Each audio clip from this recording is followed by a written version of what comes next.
Hello, everyone, and welcome back to Awkward Conversations, the podcast where we embrace the awkwardness and talk all things neurodivergent with a variety of interesting and accomplished neurodivergent guests. I'm your host, Samantha Stein, aka Yo Samdy Sam on YouTube, and wherever you're watching or listening from, I hope you get enjoyment and value out of these conversations, awkward or not. Today's guest is Bianca Toeps, author of the international bestseller But You Don't Look Autistic at All, available in English, Dutch, German, and recently Italian, as well as her brand new book, This Autistic Girl Went to Japan and You Won't Believe What Happened Next. She's also a website builder and photographer, and I'm delighted to welcome her here today, all the way from Japan. Thanks so much for joining me on the podcast, Bianca. Thank you for having me. How are you today? Yeah, good. This is your brand new book. It's called This Autistic Girl Went to Japan. How did this become a book in the first place? Because you were living in the Netherlands, you moved to Japan. Yeah. At what point did you say this is a book? I think quite even I guess before I moved, I was like, this is an adventure because when I wanted to move, the pandemic happened. So at that point, I couldn't move, and that was like the hardest. I guess it was the hardest thing I ever did in my life, moving to Japan. Yeah. So that's why, and also because when I moved, I guess my first half a year, I was so busy doing things to get my life on track that I kind of felt like I needed to write it down because I would completely forget what happened. It was such a chaotic, insane, wild period that I just wanted to write it down, just to remember it. And when I write it down, I will write it in a funny way. And so I went to my publisher. I was like, I have an idea for a new book, and they're like, yay, please write one. Because they were already after my first book, they were like, can you not write another one? And I was like, about what? I think I already put everything in the first one. But now I had something to write another book about. And as far as I can remember, you kind of decided that you were going to move, and it was like you were kind of just about to move, and then the pandemic hadn't happened, and the chaos kind of started. That was I could feel I was sort of secondhand anxious at that point when you were talking about how the borders shut and then they opened again, and then you made plans and then they shut again. So what was that like for you as an autistic person moving and then having all that chaos on top? I mean, I know what it was like for you. I read your book. it was quite bad. I have this kind of thing in me that I do, how you say, just I throw myself into something, even though it's probably not the best, but on the other hand, it's the only way to make the thing happen. So I knew that it was possibly dangerous to try to move because the pandemic had already started when I was in Japan, just as a short-term stay. Mm-hmm. And I already was thinking about moving, and then when the pandemic happened and I was sitting in my house doing nothing, I was like, okay, now I'm going to really dive into this whole visa and law and how this works. Mm-hmm. So when I applied, Japan had closed the borders in the beginning of the pandemic, and then they opened back up in September. So I was like, okay, now I can do this application and move because they're not gonna close again. I mean, I knew they would, if there was a chance they would do it, but I was just very optimistic and nah, they're not gonna do that. That'd be stupid. So and they did it. And they did it again and again. And they closed I don't know, they closed with the English strand and then Omicron strand, and every time there was something, it was no, now we're closing again. So I get that Japan has been an interest of yours for a while, I think. What was it that kind of attracted you to the culture there? Well, the first time I went was in 2008, and I had no idea about any of Japan. My friend was there, and my interest was Disney at the time, Disney parks. So I went just because I wanted to go to Tokyo Disney, and my friend was there, and I was like, okay, this is an easy way to do that. And then I arrived in Japan, and I found the people super helpful and polite and quiet. Um, so I was very surprised by that. I hadn't, or well, I didn't have any image. I just went not knowing. Yeah. um, and yeah, so I really felt comfortable. And there are some things in Japan that are very convenient. The transportation is convenient. I don't have a driver's license, for example. I don't Hmm. drive. So it's very nice that they have a very like extensive public transportation system, and the convenience stores they're open 24/7, which is convenient when you're like hyper focused working until super late, and then you're like, ah, shit, I didn't eat. So you can just go to the convenience store. Um, so yeah, there were some things, and also just how the people are like calm, Mm. more calm, more like inviting to rules, more. So I just felt comfortable, and every like about every year I went back for well, first time I went for a long time was in January 2012, and I went for 1 month. And in my mind, that was so long, and I was like, how am I going to survive this 1 month? Oh my god. Well, that went fine. After that, in 2016, I think I went for like 3 months or so, or almost 3 months, and I just tried to repeat that every year. Mm. Just collect a whole bunch of work I could do remotely, and then just go on my like holiday and also do some work in the meantime. But that's as a tourist is the maximum you can get. It's like 90 Yeah. days, and then you just have to leave again. And that was also in 2020 when the pandemic started. I was there for my 90 days, and they were like they were over, so I had to go. Yeah. Yeah. um, and then I started thinking, how can I be here, like more live here, like move here, really move here. So it's really interesting that you said that it attracted you that people were calm and like they're very rule based because you were living in the Netherlands before that. I'd actually whereabouts in the Yeah, Netherlands were you living? The Hague. The Hague, right? Yeah. And so maybe some of our listeners are Dutch, but for everyone else, can you? I want to say, can you explain what the Dutch are like? Because I feel like if I do it, that would be ruder. No, I wonder what you think, because like for me, I guess I would a lot of things would be normal. Like I Mm, know Dutch are famous for being direct. yeah, Um, yeah, and sometimes people say, okay, but that's good for you then, right? Like yeah. people are direct, so you don't have to like read the air and Yeah. um, Well, that's also one of the things from me, my perspective, moving from the UK to the Netherlands, which is where mhm. people are polite, but they're also kind of mean. Uh-huh. Whereas the Dutch are rude, but they're upfront with you, right? So Yeah. it's like, yeah, you know where you stand. But I also I do find the Dutch quite rude a lot of the times. Like, not everyone, but in I general, the culture is just like, well, what's the problem? I don't mind the directness, although I Mhm. am now used to the Japanese way of doing things, and it has like its benefits too. Like if you know how these things work, you can Yeah. navigate quite easily. Um, Also, I'm not Japanese, so for me, everything is like 10 times easier compared to like an actual Japanese person, because they don't expect that much of me. Yeah. So Yeah. it's like, of course, she doesn't get the hint. She's a foreigner. Yeah. Yeah. Um, Yeah. but I think Dutch people, I don't mind the directness. I do mind this idea that all Dutch people seem to have, that they're the exception. So for them, like, oh no, okay, yeah, no, you're not allowed to call, but I have to make an important call, so I am gonna do it anyway. And if Oh, everyone thinks interesting. like that, Yeah, it's yeah. getting really annoying real quick.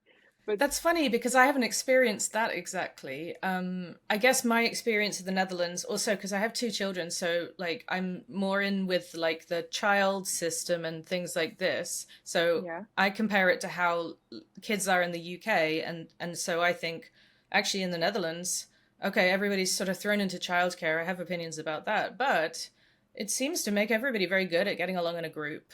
You know, there's not such a, for me, the Mm. perspective, at least for kids, is less of an individualistic kind of But approach. don't you Whereas, have parents that are like, oh, but I have to go on holiday outside of the season, so I'm gonna take my kids and buy. yeah, I guess. I mean, the schools are pretty tough on that, but that's another. Yeah, they are, Yeah, I because if they mean, weren't, absolutely. everyone would literally do that because they're like, Yeah. yeah, well, but I am. So that's Oh, the part of right. So the that's why. Okay. That's interesting because comparing it to the UK, where I think maybe that's even more. Maybe that's why I don't notice it because it seems less than in the yeah, oh, UK, okay. you know.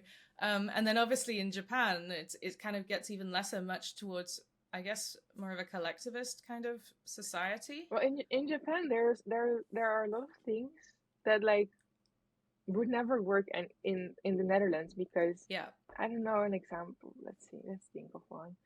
Like if something is like not checked, like you like a thing is somewhere, and if nobody checks, so you could literally take the whole thing and leave with it, but Yeah. nobody does.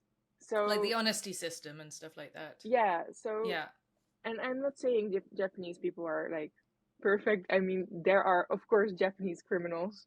Yeah. Um, they're everywhere, Yeah. but still there are so many things I see here, and like for example, use this example more often, but if you go to like a coffee place, how that works here is you walk in, you look for a seat, then you see one that you want, you put your I don't know what you have, your bag, you put Hmm. it there, then you go to the bar and order your thing while your bag is like there, Yeah. and nobody either takes your bag or takes Yeah. your table.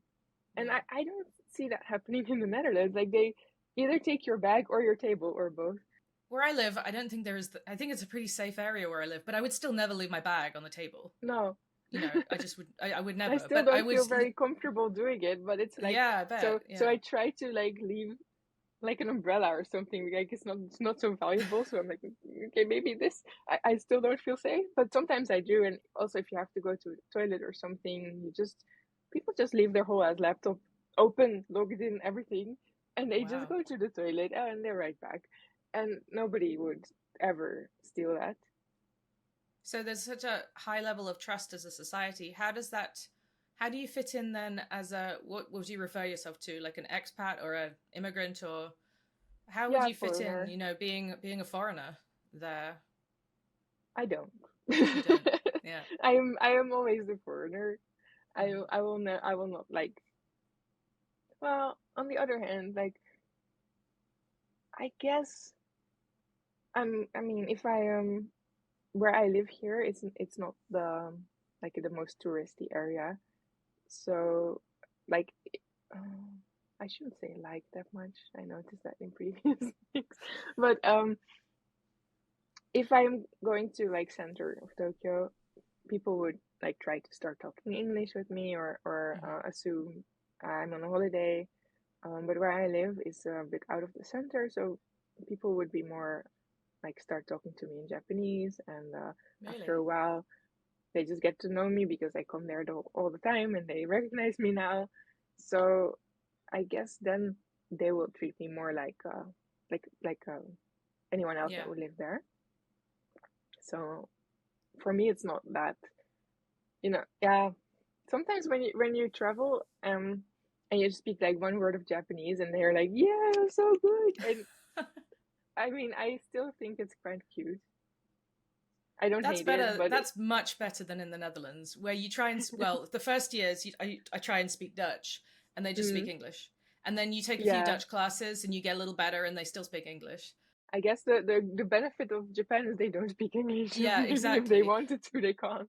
I also feel like it got to a point where my Dutch was better than their English, and they were still Mm, speaking English to me. And I'm like, look, I know I've got an accent. I only learnt Dutch when I was 28. I'll probably always have an accent, although apparently I speak Dutch with a German accent, which is interesting. yeah. It's But confusing for a lot of people because there's a lot of very similar words in Dutch and German. And mm, in my head, like when I learned Dutch, I put it on top of German. I was like, oh, that's close enough, wham, and it mm, still kind of comes through. So I do get a lot of I confused see. looks. I've now been 11 years in the Netherlands. It's taken me this Mm-hmm. long to be able to mostly, I would say most of the time, start a conversation and have people reply in Dutch, even when my Dutch is actually fine. And what if you ask, like, what if you say, like, oh, you can speak Dutch? Would they still not do it? Sometimes, I think sometimes they like to, and not show off, but they like to speak English, Yeah, and because I it guess feels we good, have, as Dutch people, we would have the idea that it's helpful. You know, Yeah, yeah, yeah. we're like we're moving in your direction. We're helping you. I know. Yeah, yeah. Although you're like, I want to practice my Dutch. Can I please? Exactly. Well, the thing is though, because I've not been in a Dutch workplace, and until I had kids, I didn't have so much connection with Dutch people because they're kind of notoriously what's the word I'm looking for? It's very hard to break into friendship groups with Dutch people. I And I don't know how guess. it is in Japan, or whether you're mostly friends with other international people. Well, the funny thing is, I see on Twitter people say that about Japanese people. Yeah. And I noticed, like, when I was still in the Netherlands and I had some interns from Belgium, and like they're from Belgium, they literally speak the same language, and they had issues finding groups. Yeah. And our conclusion was kind of that it's mostly just if you're at a certain age, you just have your friends. You're not looking for new ones. Yeah. So I guess Yeah. everywhere that's if you come from somewhere else and you come into like a whole new environment and wanting to make new friends, that's just difficult. I Yeah. guess no Yeah. matter what, unless there is a very big like expat community or something, maybe that would be easier. Yeah. But I mean, I've been in the expat community, and the problem is that people don't stay. Yeah, So you make I know friends, and they then 2 leave. years later, everyone moved. That happened to me actually, Yes. 2015. I was there for a couple of years, and I was like, oh, I've made a few friends, and literally that year, everybody moved away, and I was like, No. oh no, I guess I'll start again. Yeah. But it's kind of different now that, well, having kids, I think, grounds you in a certain way. Um, Mm. Although my kids are not at an international school, but it's kind of an international minded school. Yeah. I still have problems making friends with the mums because I'm like, don't know, Mm. I don't know what to talk about. Why? But do Uh, you find that you have connections with Japanese people, and how do they come about? I already had before I moved. I had two before Mm-hmm. I moved, and I still have two. Yeah. I have two Japanese friends. Mm-hmm. Um, they, yeah, I just one is when I met her work when I was working in fashion photography still, and she works at a modeling agency. And the other I met through Pokemon Go because I started talking to her and her husband while they were playing Pokemon somewhere because I wanted to trade Pokemon. So yeah, so and I had them like oh, before I moved already, and the one with the one who's working with the modeling agency, I don't see her a lot because well, she's working full time and she has a kid, and in Japan, like Japanese companies are notorious for their like how much they ask from their employees. Mm-hmm. So she's always busy. Um, the Pokemon one, I see a bit more. Um, That's a very autistic way of making friends, isn't it? Like having these kind of like random things and just maintaining that connection. I think I've made friends like yeah, that you just talk to, and so all of a sudden you're friends, and you're like, oh, this is fine. yeah, and I guess if I wanted to make more, I guess hobbies are like a good way to make them. Yeah. Like 2 years ago, I went to a Pokemon Go event in the north of Japan, and then I was staying at some kind of hostel kind of thing, and then instantly it's like starts talking and like, oh, you're here for the event? Yeah, me too. Okay, let's exchange your friend code. Yeah, yeah. And not so long ago, I was somewhere for dinner, and it was like a traditional Japanese restaurant because I was with a friend whose husband was Japanese, so it was a bit easier to go in. Like otherwise, I wouldn't have gone in with the handwritten menus and stuff of like I cannot read this.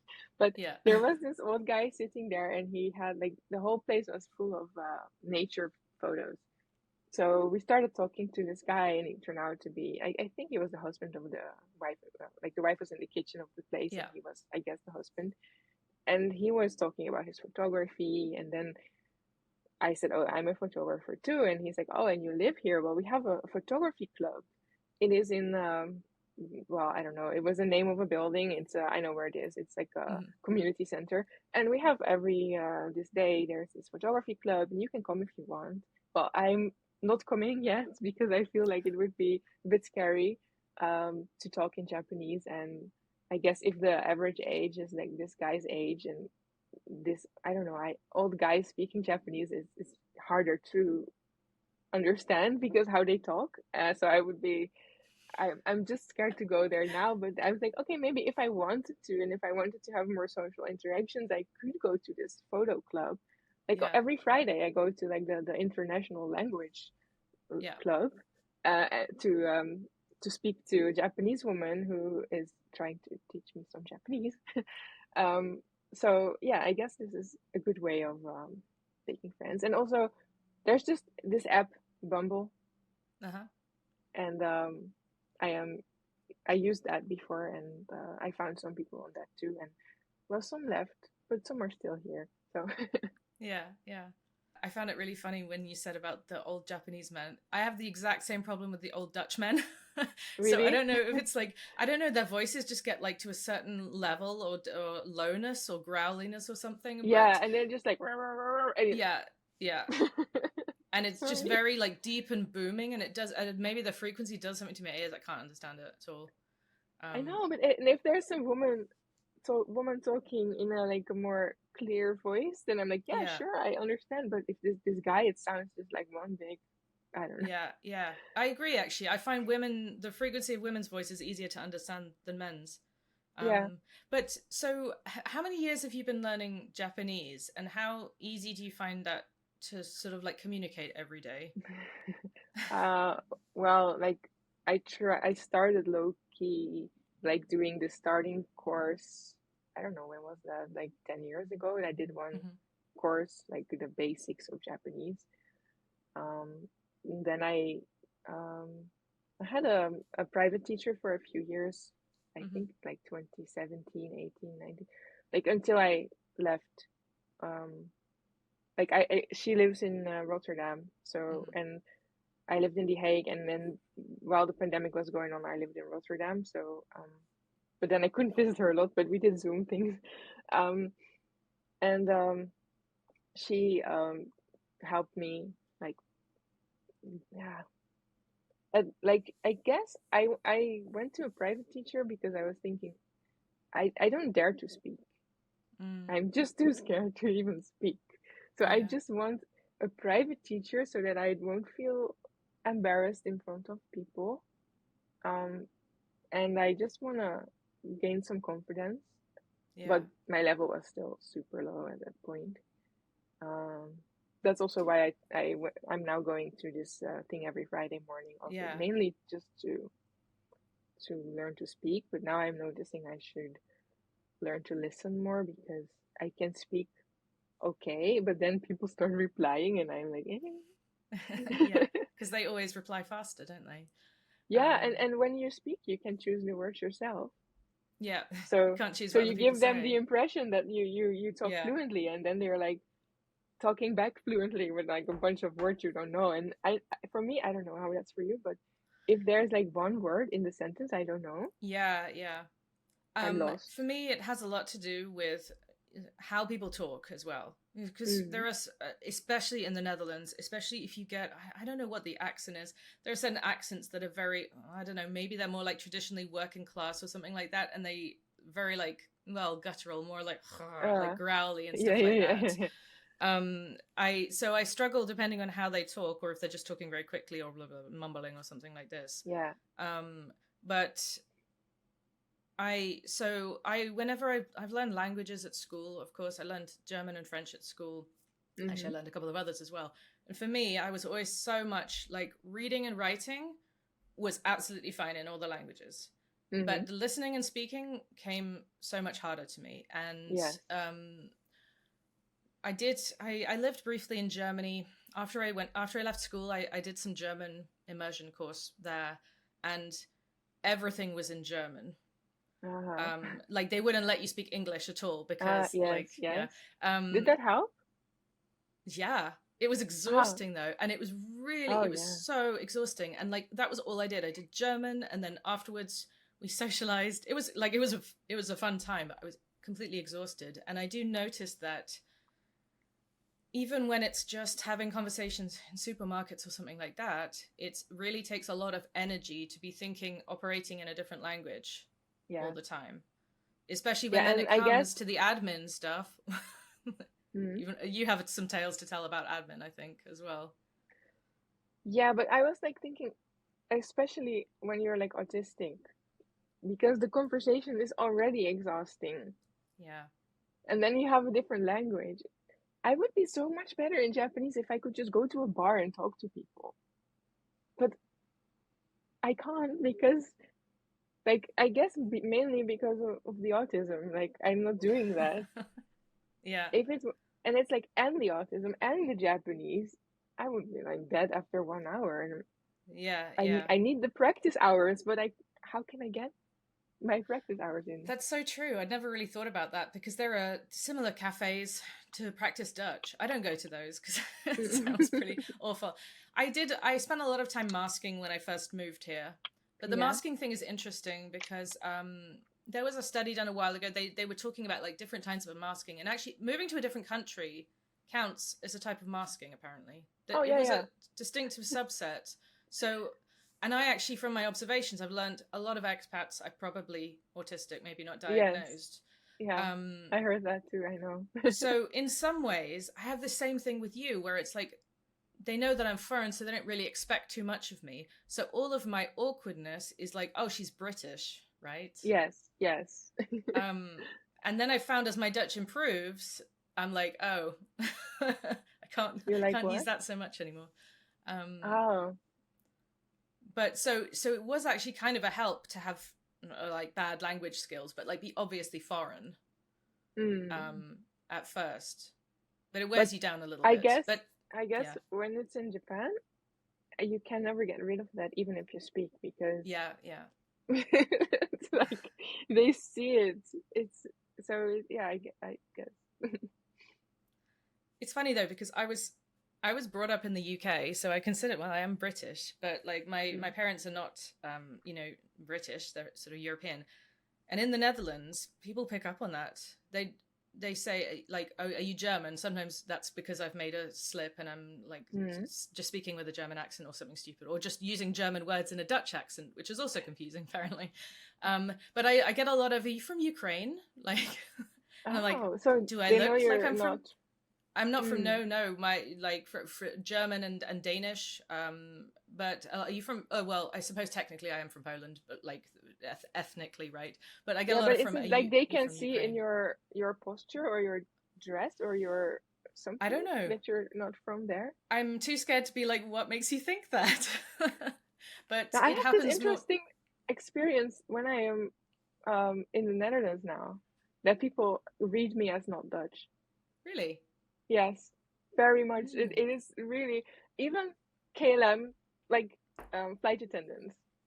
Like Ah, literally, there can be a row of three people, and they yeah. ask like the first two people what they want to drink in Dutch, and then they come to me and they switch to English, and then I would be just replying like appelsap, and they still go back in English.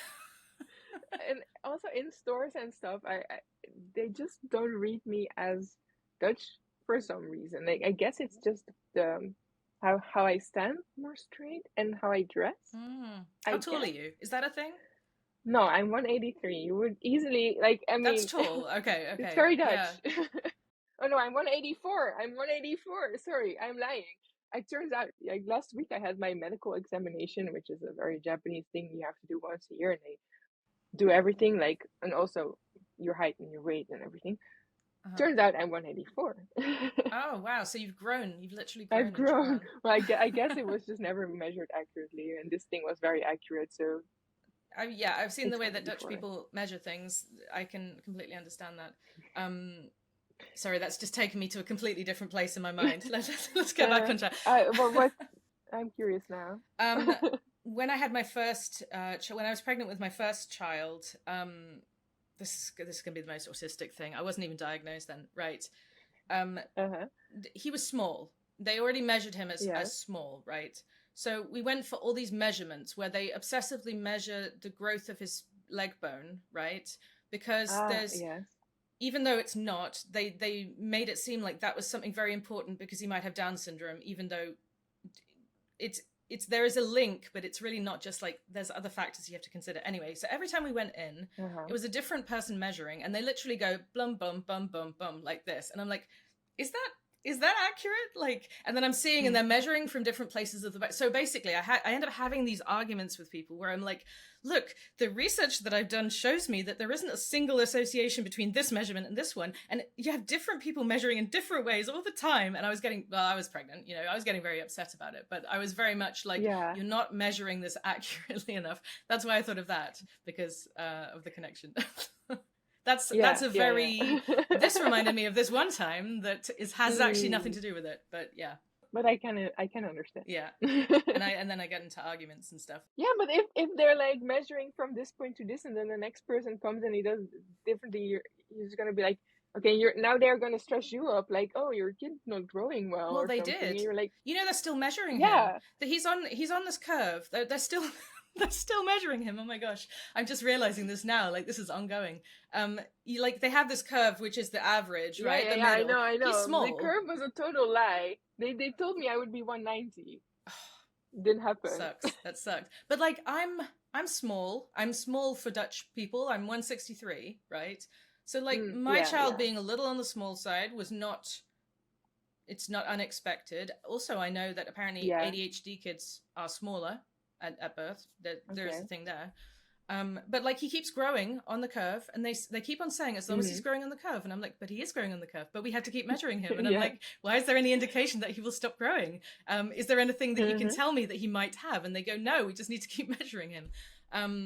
So this is like, now we're starting to talk cultural differences. This is very like medical Dutch. My medical Dutch experience. That's not a sorry. My experience of medical care in the Netherlands is that, okay, in some ways it's really good. They take care of you, but it's really in the box thinking. Like, there's no one that's just sitting there looking critically or actually like making the connections. It's just like, this is how we do it. This is what we learned. Well, I see all these foreign people in the Netherlands making funny TikToks about like, have you tried paracetamol? Yeah. Do you know what? I've never been offered paracetamol by a Dutch doctor. Oh, okay. Never. You know what I really miss in Japan? Like the house arts. You don't have that? Just like your primary care physician thing. We don't have, like, you can go directly to the clinic. And what do they do? Well, the thing. But let's say I have, I don't know, I have a bladder infection. I can go directly to the urologist. Okay. But I have to kind of be the doctor. You have to know what you have first, right? Yes. And what do you do if you don't know what you have? Yeah, I don't know, because I had this bladder infection, and then I went to the thing in Japan, but I went to the ladies' clinic because, the area. And they did the testing, and then they were like, yeah, well, nothing else was wrong. So, and I was so confused, like, and now what do I do? Yeah. Well, I didn't do anything. Then I went to the Netherlands, the infection came back, and then I just went to my Netherlands doctor, who is literally like where I used to live, downstairs, and I have this insurance you can go to, like for emergency stuff only. Yeah. But so I went, and I was like, oh, this is so good. Like, I could just go to her, and she knows what to do. Yeah, like, how am I supposed to know which doctor? Like at some point, it's convenient. You just go to your dermatologist. Yeah. Sit there, wait for 2 hours, or well, you have to be smart and be there at opening, because if you just walk in like I did, you wait for 2 hours. But if you're there like before 15 minutes before opening, there's like a line of people very politely standing there. Yeah. But so there is like pros and cons of this system, but I feel like I have to kind of know, like, where should I go? Yeah.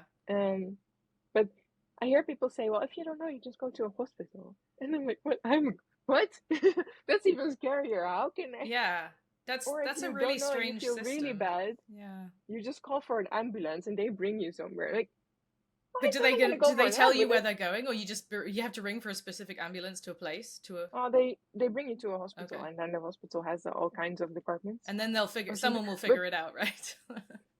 I hope so. Yeah, I don't know. Even apparently at the hospitals, I heard from friends, they ask you like, where you come, what you want, where are you coming from for, and they're like, I don't know, I have pain somewhere, Yeah, yeah, here yeah. somewhere. That sounds like a I very don't really stressful know how to system. navigate this system Yeah. yet. However, I just last week did this medical exam thing, Hmm. which was also very stressful. But I mean, it's good that it exists, I guess. They just do every year. They do a checkup. It's like they take blood. They do what else they did? Blood pressure, heart, like recording, lung photos, the whole process. She said like, "Oh, your blood pressure is a bit high," and then she run the machine again, and it was the same, of course. Yeah.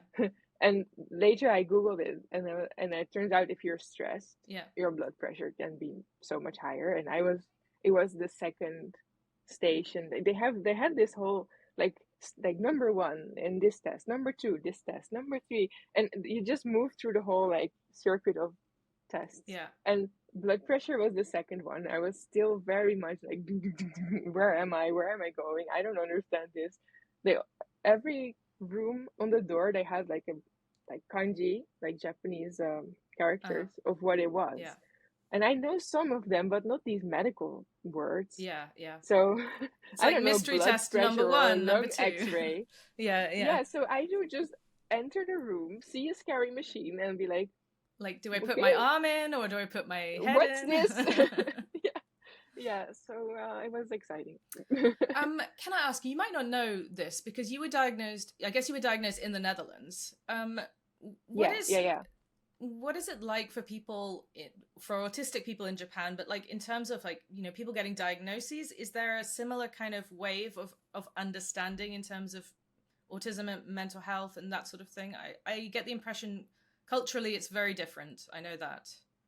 Yeah, but I have a story about Hmm. this actually, and it's really interesting, and it kind of surprised me because I always heard like they're not really good at mental health Hmm. here. And however, I got this email from a guy who works who's a researcher, and he works for a publisher, and they do things with autism. Hmm. And he does there's a group of women and girls with autism.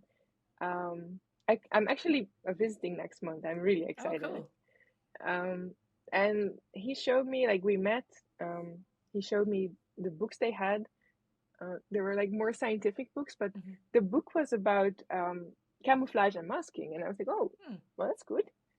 And then he told me about this girl group, and he said, we are not going to teach them like how to be normal. Mm.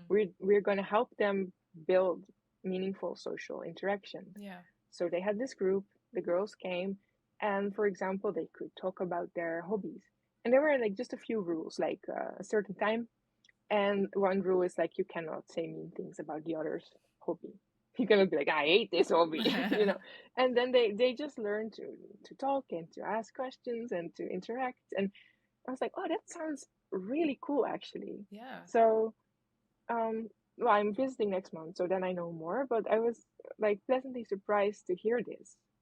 But he told me there is a gap between things you can do and things you can't do, but there's a whole space in between.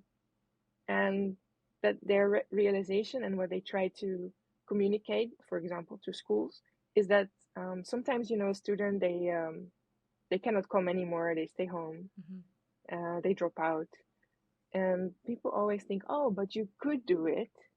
Or some person is like, okay, I feel better now, I can come back, Hmm. and they come back one day, and people think, okay, great, you can do it now. Hmm.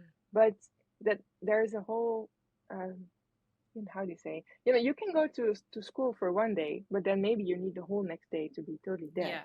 Yeah. Or you can go to school for 1 week, but then your whole house is a big mess nobody sees because you don't have the energy to do all the rest of the things you need to do. Yeah. So in the long run, you're still gonna drop out again, and it's going wrong again because it's not a switch. Like, you can't do it, you can do it. Yeah. Yeah. There's a space in between, and you have to if somebody, like, for example, goes back to work or back to school, you have to do it gradually or see how much the person can handle.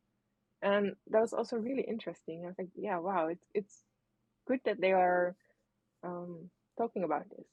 Yeah, and it's such an important thing for especially things like schools to understand is that like it isn't just you can do it or you can't do it. It's like sometimes you can and Mm. sometimes you can't.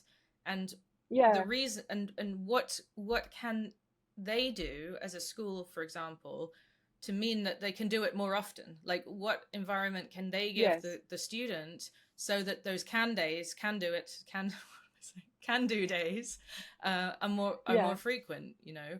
And yeah, that's kind of the frustrating thing for me, especially when you know people are talking about like, oh well, you're high functioning or something. It's like some days, yeah, some days I'm yes, superwoman, sometimes I yes. function the hell out of it, and then some Yeah, days I can't do the things that I did the day before or even like the yeah, month before or something like that. It just doesn't work. Like some days I go about my day and I do all my errands and I run and have a full conversation in Dutch and making jokes, like being social, la la la la. Some days I try and yeah, say one thing and like the words scramble out of my mouth and I just can't speak Dutch, you know? And mm, that is, I think people don't understand that fluctuating component of autism. They think like this is a yeah. disorder and you can't do this and you can't do this and you're bad at this and you may be good at that, but you're bad at this. And And they're like, oh, but last week you could do it. So what is this? yeah, yeah, you must just be lazy or not trying or something like Yeah, that.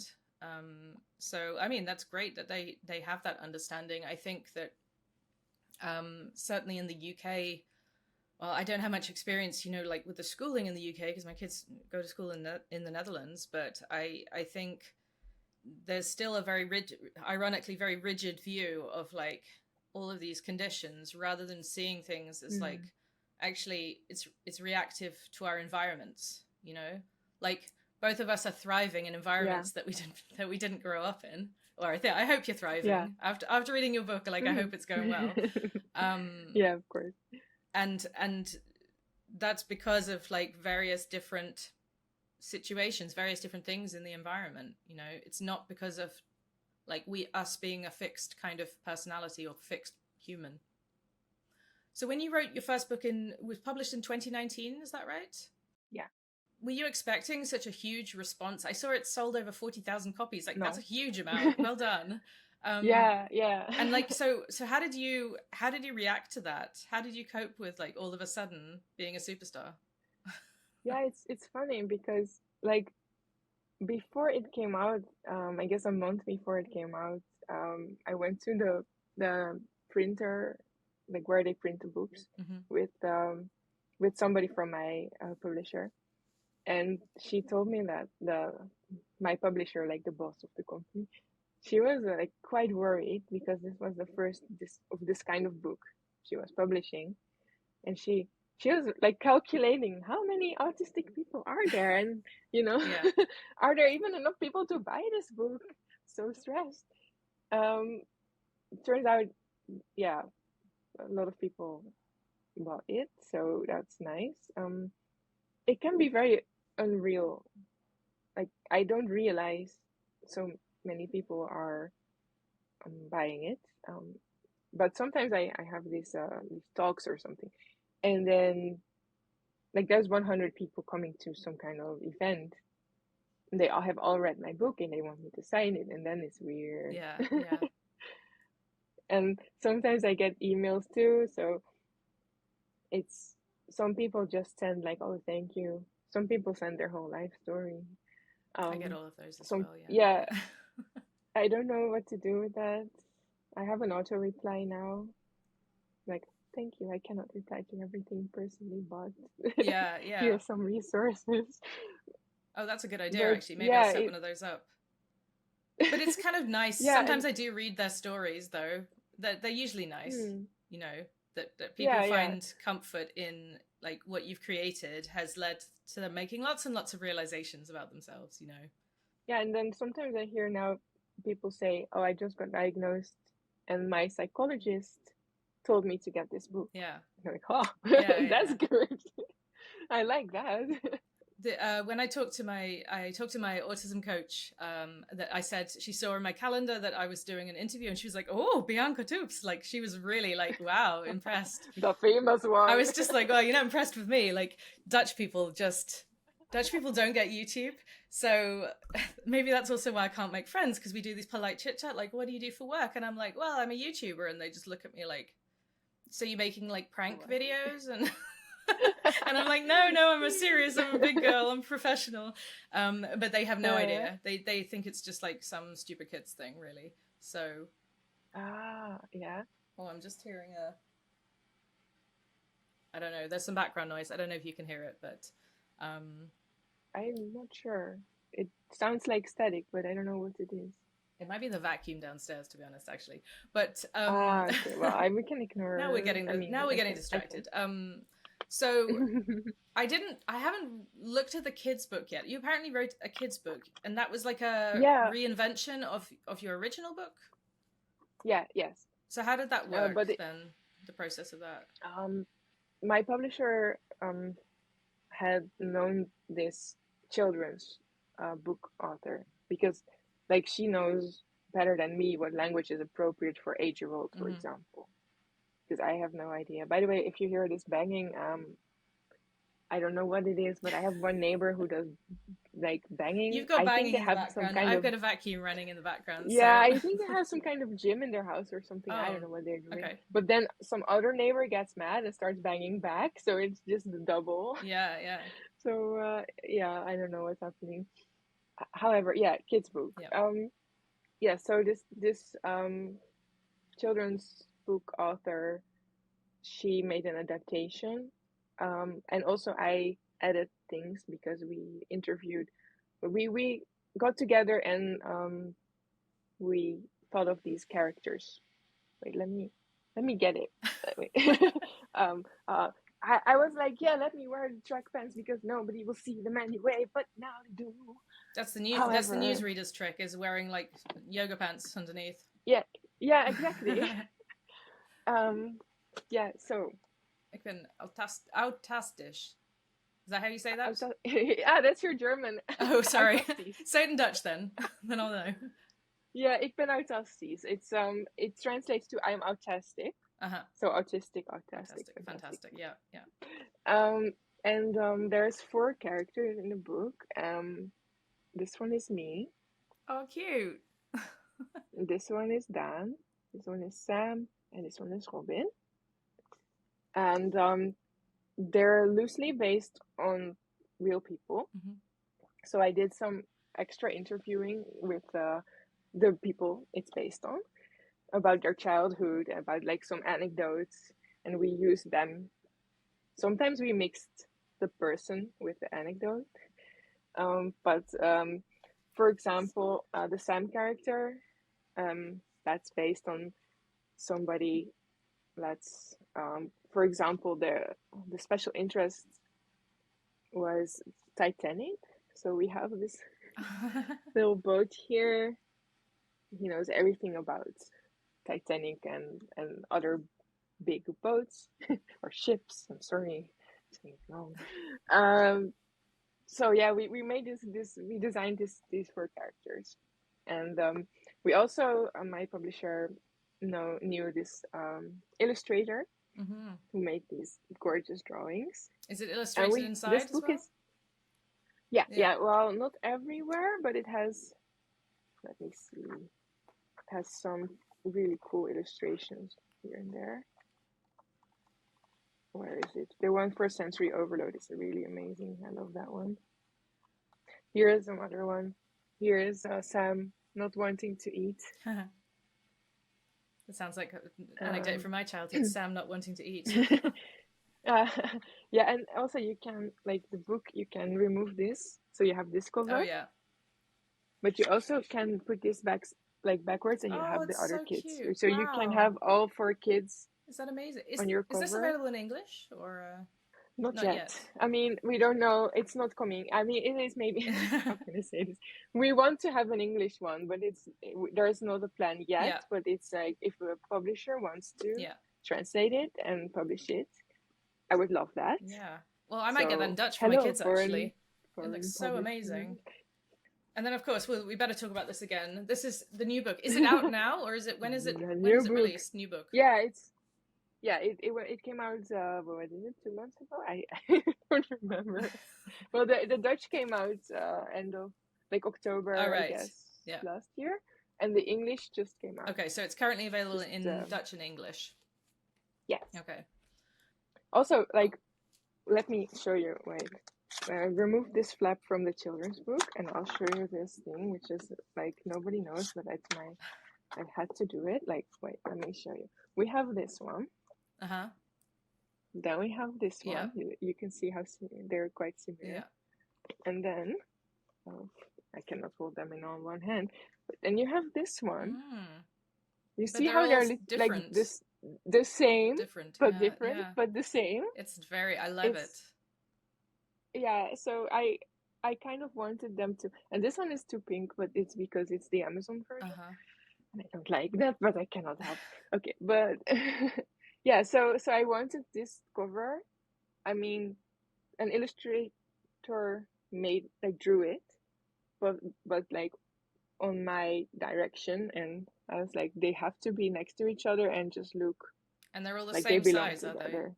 Like they all line up on a shelf. These are the same size. Yes, this one is not because it's also hardcover. Yeah, yeah. These are the same size. Oh, that's lovely. That's very Although satisfying. if you have them in Dutch, they're shorter. Okay, so but both I need to order the other one size. in English then if I want it to match. Yeah, then they're the same. Yeah, yeah.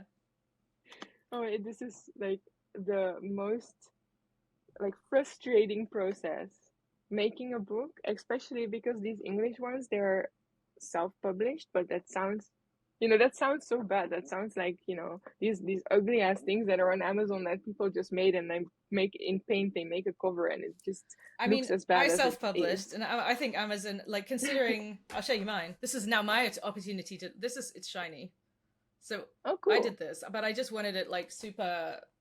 Maybe that was too much ADHD coming out in the planning of this one. But yeah, this one is self-published through Amazon, but I am not intending to be self-published for very long. That's a bit of a spoiler for our listeners.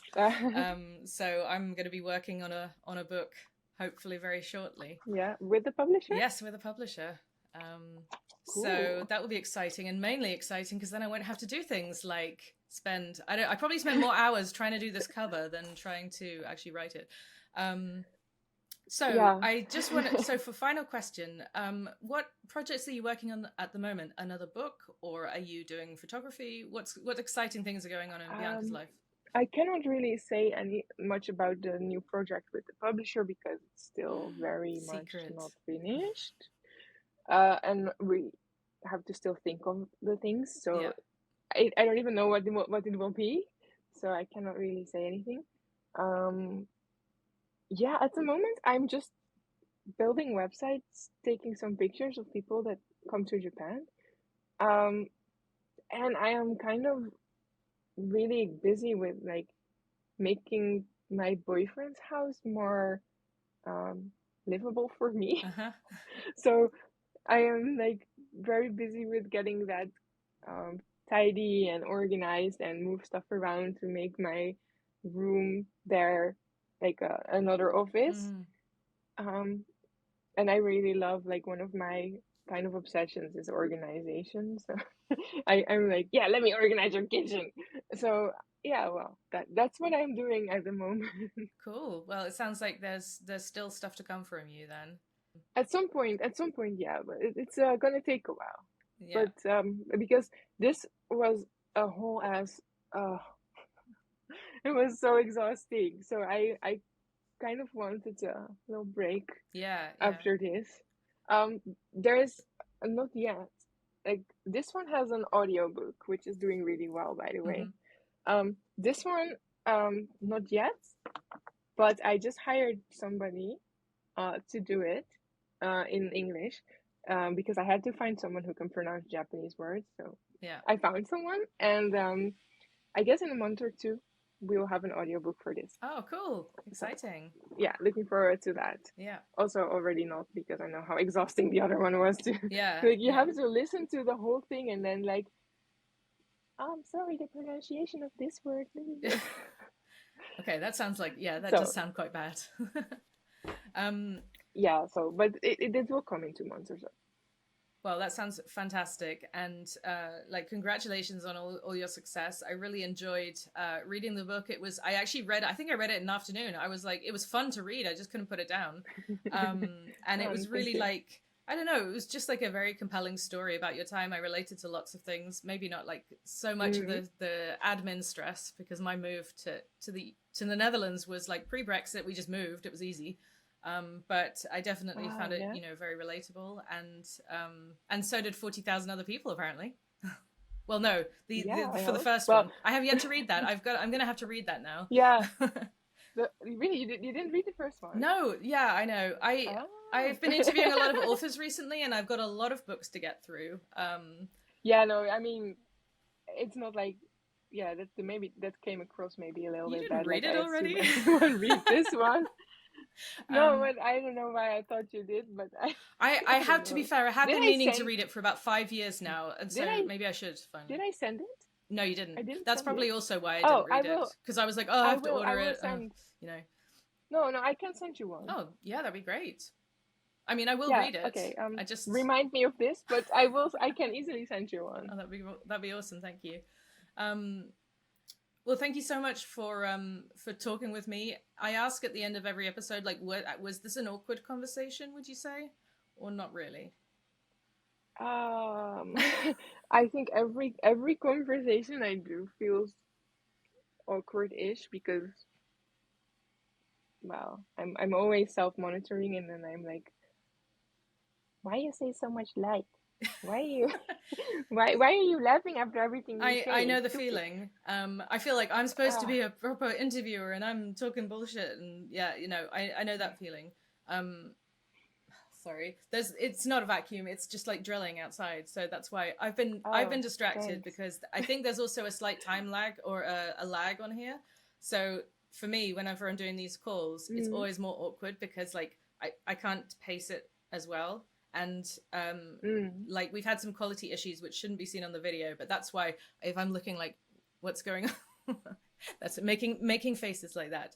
Um, Okay. yeah. I Now I didn't made this an notice. I awkward just finish. sometimes saw you blink because I guess it just hung like your video just hung, but Yeah, I think I we've had some internet, not issues, but just like it's kind of lagging, and that's why sometimes you talk over each other and then you realize the other person's talking and you're like, oh no, who's talking now?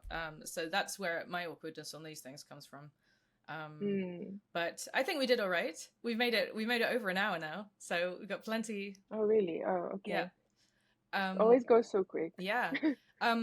So I will put all the links to your books in the description box, or on the, I don't know what it's called on podcasting platforms, show notes, people call it, I think, something like that. So Ah, that yes. people can find your books. And also, I guess, like, your Instagram or page, or whatever you'd like. Um, Yeah, that's good. so thanks again for coming and chatting. It's been really nice Thank to you. get to know you. I've kind of followed you online for a little bit, so it's been really nice to actually have this conversation.